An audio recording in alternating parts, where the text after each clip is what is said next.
When are you affected by air pollution? Are you impacted only when there is prolonged exposure? Well, a recent Lancet study reveals that short term exposure can be equally deadly too.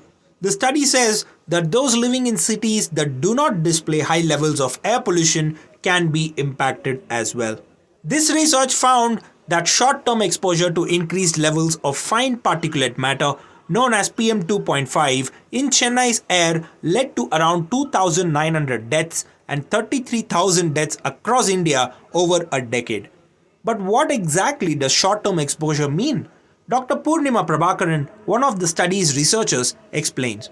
When we talk about time frame of exposure in what we call epidemiological terms, it means you can look at it as acute or you can look at it as chronic. And acute is when we define short term exposure, and that can be in terms of minutes or it can be in terms of days. So, 1 or 2 days maximum. In this study, we actually defined short term exposure as 48 hours.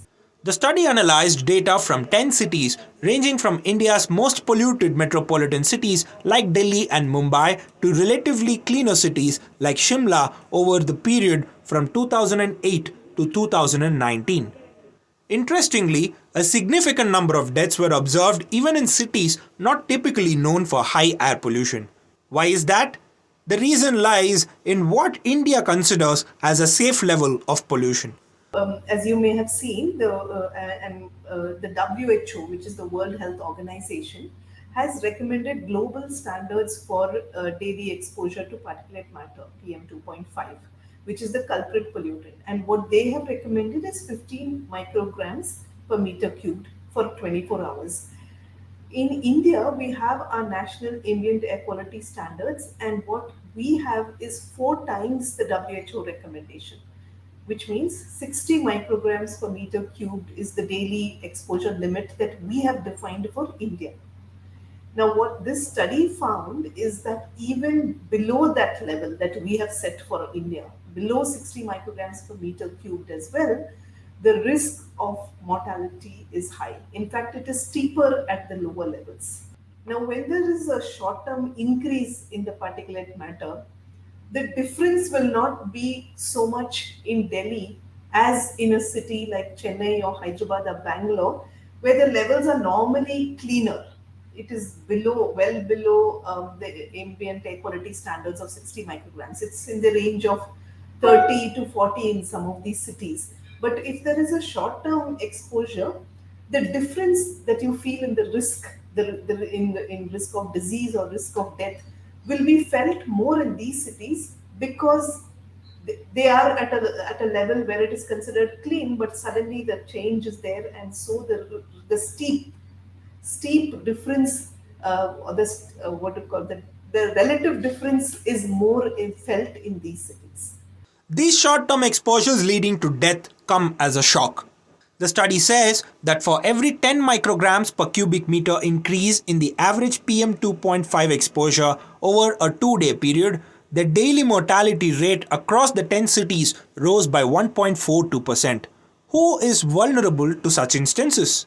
The other one is road dust and construction dust.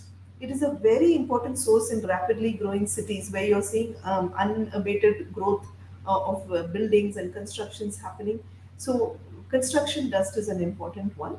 And you're talking about vulnerable population. So, definitely in these clusters, where there are industrial clusters, or in North Chennai, you have power plants, thermal power plants where coal is burned. So, populations living in the vicinity of these areas, in the vicinity of coal fired thermal power plants, in industrial clusters, Manali, I think, is an industrial cluster. Wherever there is dense traffic, lot of traffic congestion, idling of vehicles at traffic signals, the vehicular exhaust is there for everyone to kind of inhale. So people living in lower socioeconomic status housing tenements, you have a lot of urban slums. There are people who are actually living in closed environments, one room houses, where they're also cooking using these things, burning wood, burning coal, burning biomass. So a household air pollution, but also the outdoor air pollution is very, um, you know, uh, dangerous for these kind of populations. The lowest PM2.5 concentration observed during the study was 17.1 micrograms per cubic meter, considered less harmful by Indian standards.